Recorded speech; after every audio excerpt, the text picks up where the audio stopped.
It's time to accelerate. Hi, I'm your host, Andy Paul. Join me as I host conversations with the leading experts in sales, marketing, sales automation, sales process, leadership, management, training, coaching, any resource that I believe to help you accelerate the growth of your sales, your business, and most importantly, you. Welcome. Today, the guest on my show is Bob Terson, noted sales author and blogger, and author of one of my favorite sales books, Selling Fearlessly. Bob, how are you doing today? I'm doing great, Andy. How are you? Good. So, rather than have me read some standard biographical information about you, take a minute and introduce yourself. Tell us a little bit about yourself and your background and what you currently are doing. Well, I'm currently retired. Bravo. I do have, I've been retired for 5 years. Everything I do with sellingfearlessly.com is under the heading of my retirement gig. You are the busiest retired person I know. Yeah, although lately I want you to know I've been kind of taking it easy when I feel like it. I seem to do most of my work in the morning and sometimes late at night, but lately in the afternoon I've been cruising, taking it easy. So you had a long career in sales, even though you're still quite involved in sales, and and we'll get into some of that a bit later. But tell us how you got started in sales and what you sold. Tell us a little about the company you had for a long time. Well, at first I started in real estate, and I was very young. And why real estate? What drove you in that direction? Nothing really. I just kind of answered an ad one day, and then 6 months after that, I went in the Navy, and then I came back out of the Navy, and I went back to real estate for a couple of years. But I really was still young and not focused. I didn't do very well. I hadn't learned discipline yet, and so I really wasn't all that enamored. Then when I was 25, I went to work for an advertising company, selling advertising to small business people, and I met a man who really kind of figuratively grabbed me by the throat and taught me how to be a salesperson. No, who was this guy? His name was Bob Trudeau. I wrote about him in my book, Selling Fearlessly. He taught me the selling triangle, mental attitude, work habits, salesmanship knowledge. And from that point on, everything changed.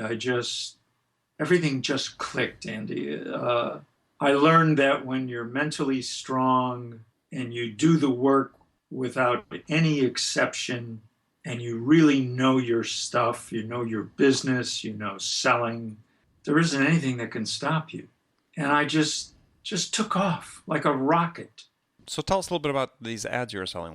It was a company that we produced a soft vinyl jacket that fit over yellow page directories.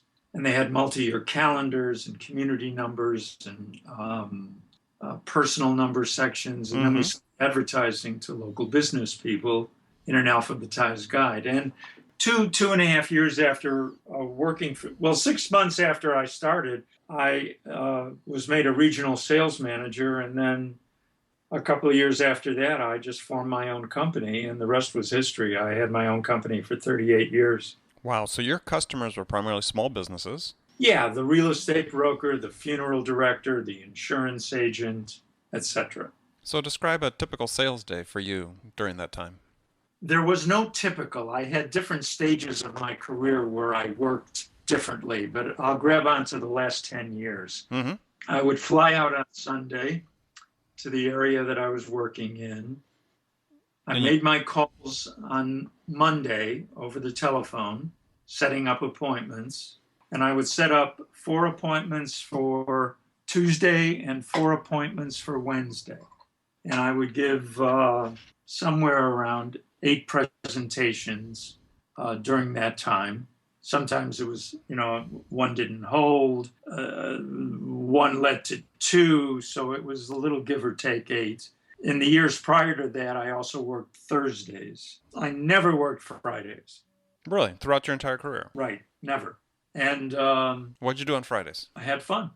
It's a great lesson for salespeople, right? I'm sorry? It's a great lesson for salespeople if you can accomplish your numbers in 4 days. Yeah, that's the point, that if you work hard on the days you work, you can do that. I took 12 to 17 weeks a year off throughout my career. Not because I didn't want to work, Andy, because I was traveling and I wanted to spend some time at home. So I took a lot of time off, but when I worked, I was a machine. So when you were making the cold calls on Monday to people, making the phone calls, tell us a little bit about that. I mean, that's so much a big part of what you're hearing about in sales these days with this whole function of the sales development rep that's doing the hunting and so on, setting up the appointments for the account exec. You were really the sales development rep and the account exec all rolled into one. Yeah, plus I had to manage other people. I had to run a business. I wore a lot of hats. And sometimes on Friday, I had to do a little bit of work running the business, but ball games were more fun. Yeah. Well, so tell me about these Monday calls. How would you do with those to make those successful? I Get would your just appointment get set on up. the phone and call businesses. If I had a name, I used it. If I didn't have a name, I tried to get one. I didn't always get through, so once I had the name, I would go back. Sometimes I had to ask for the owner of the business. And I always had a card that I had with me every day, an index card. And the categories on the card were C for calls, O for owners, A for successful approaches, P for presentations, S for sales, and then a $ for dollar volume. So every time I dialed the phone, I'd make a mark on that card so I could keep track of how many calls I was making, how many times I spoke to an owner, how many times I made a successful approach, how many presentations were set up, how many sales were made, and what the dollar volume was. In my book, I actually could cite the figures of what every call was worth. For example, just picking a number out of the air, perhaps every call was worth $60, figuring it out that way. Right. So I knew every time I dialed the phone, that's what I was earning. Not literally, but that's how it played out. And I would make these calls and I would engage with people who really didn't want to talk to me. Small business people are inundated with salespeople, especially advertising salespeople. And the first thing they want to do is get rid of you. So I had to be intriguing. And what was your secret to that?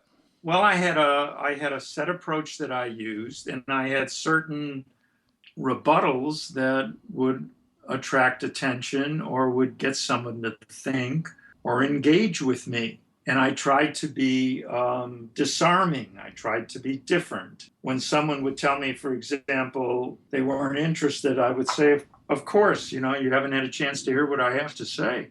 But let me ask you something. If I could show you something that would truly make a significant difference, a significant profit difference, would you at least take a few minutes and look at it with an open mind?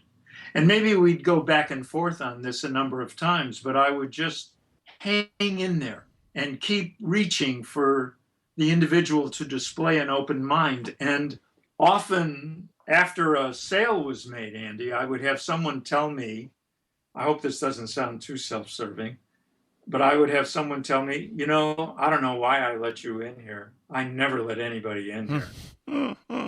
I heard that countless times. But it was a matter of knowing my material, knowing what to appeal to, right, and being relentless. That's really what it came down to. One of my favorite things to say to someone is, someone was, I know you get 20 calls a day and you want to get rid of about 19 and a half out of 20. But let me ask you something. If there was something that would really, really make a difference, that 1 out of, 20 things that is really worthwhile, don't you want to know what it is? And at the very least, you'd know what your competition is going to use against you. So the lesson for... and that made people... I beg your pardon? Well, I was going to say, if you translate that then into a lesson for, let's take these... it's been incredible growth in the inside sales business, if you will, or companies that are adopting inside sales for doing the initial outreach to clients, or sometimes even the entire product sales lifecycle. Opening doors is so important. So what's the lesson you're providing to the inside sales guy today? What's the most important thing they Well, could really focus on to get past that gatekeeper, to get to somebody they can have a substantive sales conversation with? well, first of all, you have to believe in yourself. You have to believe in the value of what you're providing people. You almost have to feel a responsibility to bring this value to them I love because that. they're not aware of it. And you have to really feel that viscerally. Mm-hmm. And then you have to always present yourself as the prospect's equal. You can't be afraid of the individual. You have to meet them eyeball to eyeball, even if you're on the telephone, as an equal, as someone who he should want to spend some time with because it's in his best interest. Now, And the name. you have to make him feel that it's in his best interest. And you do that by knowing your material, by appealing to his better judgment, and by being persistent to the nth degree. So the title of your book, Selling Fearlessly. So where's the fearless part come in? Is it that acting as an equal? Not acting as an equal, being an equal. Being an equal. And you're entitled to that. If you're someone who has true value and you're making money for people, you're bettering their lives, are you not entitled to respect and that individual's attention? Is it not in his best interest that he pay attention to you? I think so. Mm-hmm. So, yeah, it all starts with how you see yourself. Oh, I love that. That's a great approach. So we're going to take a short break here. When I come back, I'm going to ask you about the subtitle of your book in terms of the one-call close. Okay. With me is Bob Terson, author of Selling Fearlessly. We'll be back in just a second. Hi, this is Andy. Connect and Sell is used by sales reps at nearly 1,000 companies, including hundreds of technology startups and several Fortune 500 companies, to overcome the challenges of getting prospects on the phone. Companies using Connect and Sell grow their revenues faster by enabling their sales reps to have more sales conversations in 90 minutes than they could otherwise achieve in an entire week. Connect and Sell can be deployed directly to your sales reps, or you can take advantage of their outbound on-demand service, which delivers qualified prospect meetings scheduled directly on your sales reps' calendars. Visit connectandsell.com to learn more about how Connect and Sell can start filling your pipeline today. Okay, I'm back with my guest today, Bob Terson, author of Selling Fearlessly. He claims he's retired, but as someone who talks to Bob frequently, reads his writing, his blogs, very active and very respected in the sales community for someone that says he's retired. You just introduced an online training package, right? Yes. So tell us a little bit about that. Right. It's put out by wagmob.com, and it's Go Sales Train. And if people will go to sellingfearlessly.com or to Apple, they can find it. So what's the content that you're providing for people with the training system? Well, it was designed so someone could watch these videos and really be inspired before going into a sales presentation. Got it. So speaking of which, again, your subtitle in your book talking about the one-call close. So was that specific to a particular type of product you're selling, or are you saying almost any product could be sold? You basically get that customer commitment in one call. No. I would never claim that. There are certain businesses that are applicable to the one-call close and businesses that are not. So what's the secret if you've got a product that's could be sold in one call, like your product, I presume, the advertising you're selling? What was the secret? It's a product that somebody really needs to, or a service that someone needs to look at and decide on. He has all the information he's ever going to need from that initial presentation. He's the decision maker. Mm-hmm. And if he isn't going to buy it then, he isn't going to buy it more than likely. But if you're selling a major software component to General Electric and 40 different people have to sign off on it, and they have to have multiple meetings about it, and it's got to take somewhere between 6 months and 18 months to make this major decision, that's not going to be a one-call close, and anybody who claims that it can be is ridiculous. However, each step of the way in that pipeline is a one-call close. You always have to have that next step ready. And a commitment from the customer to take it. Absolutely. So in your career, in terms of learning experiences, what was sort of the biggest failure you had as a salesperson? What'd you learn from it? And what's the lesson you could impart to other people to learn from their failures? Well, Andy, would you mind if I read something from my book? Sure, a short passage. We got a couple minutes. Well, there's a story I tell in the book about the dumbest thing that I ever did, as a salesperson. And what was that? Well, I made a statement to an individual. I'm not sure that I'll be able to find the darn thing, but, well, let me just tell you the story. Sure, just tell a story. Yeah, I walked in, and I was about to present to a guy who ran a retail business. He was very gruff, very strident. He wore a gun on his hip. And, I mean, he was just not an easy individual to deal with. He was very intimidating. And down near the end of the presentation, I can't remember, I just remember that he gave me his reason for not buying. And ignorantly, I said, but that's silly. And he picked up my briefcase, my 5-inch briefcase, and he did like a shot put across the store, and materials from the case were flying everywhere. And I thought the guy was going to shoot me. I mean, he was, I remember he said, silly, why you S-O-B, only he pronounced all the words. Right. And, I couldn't get out of there fast enough.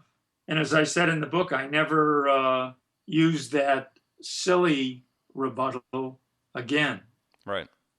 Pun intended. Right. So what's the lesson then to pass on to? Well, don't ever get so nervous that you say something stupid. I was so intimidated and so nervous that the guy just threw me off my horse. So if you get in that situation and you're not at the point where you're saying, be equal to the people you're talking to, and you have this nervousness, I mean, do you have any tricks that you use to sort of calm yourself down? No. The truth is that I was normally just usually on top of even the most difficult situation. That was just an exception to the rule. And it always stayed with me, of course, because I was so embarrassed about how I handled it. Yeah. Well, embarrassment can be a great motivator. Yeah, or not let you do the same, stupid thing again. Yeah, no, absolutely. So I want to ask a few questions. These are sort of rapid fire questions you can give sort of short answers to. So when you were selling, what was the most powerful sales tool in your arsenal? Sincerity, a great product, and fear of loss.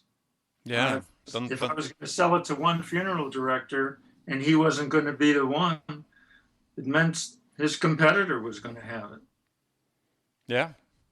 Yeah, fear of loss is a great motivator for salespeople. I hated losing when I was selling. So who was your sales role model? My father. Tell us about that. Well, I grew up with this salesman around me all my life. He sold everything. He sold cookware. He sold sewing machines. Door to door? Well, no, they would have leads from television ads. And he sold cutlery. He sold garbage disposals. My father was an old warrior. He was a salesman. And so I grew up around this. So there was almost an instinctive quality to my own career that came from my father. I was exposed to the sales environment as a child, and I really lapped it up. Mm-hmm. So what do you think was the single biggest lesson you learned from your father about sales? Well, that's a good question. I'm not sure how to answer that one, Andy. What's the best? I mean, he taught me so many things. I'm not sure that I can pick anyone out. And even though he taught me things, I still wasn't ready to be successful until Trudeau got his hands on me. I think what he didn't teach me was discipline, because I don't know necessarily whether he was disciplined himself. When I look back at his life, I think probably he wasn't as disciplined as he could have been. I know years later, when I was in business and I was producing numbers that astounded him, he was in awe of that. And I think he realized that he could have been so much more if he had had the discipline that I was displaying, work discipline. Mm-hmm. You got to do the work, Andy. No getting around it. Yeah. So what's the one sales book that every salesperson should read? Well, I have a bunch of favorites. Give me one. Well, the book that I grew up on that I always loved was How to Raise Myself from Failure to Success in Selling by Frank Betcher. And how do you spell that last name? Betgger,